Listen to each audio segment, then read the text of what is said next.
గడిస్తే ఇది కూడా ఎప్పుడు ఇలా అనిపిస్తుంది. నా కళ్ళలోకి చూసి చెప్పు, నువ్వు నన్ను మర్చిపోగలవా?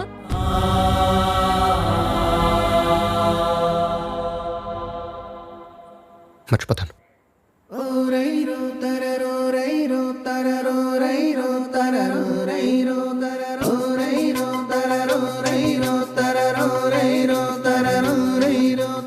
ఎందుకిలా అసలెందుకిలా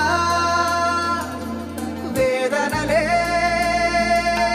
వేడుకలా గాయాలెన్ని తోడవుతున్న మౌనం వీడవా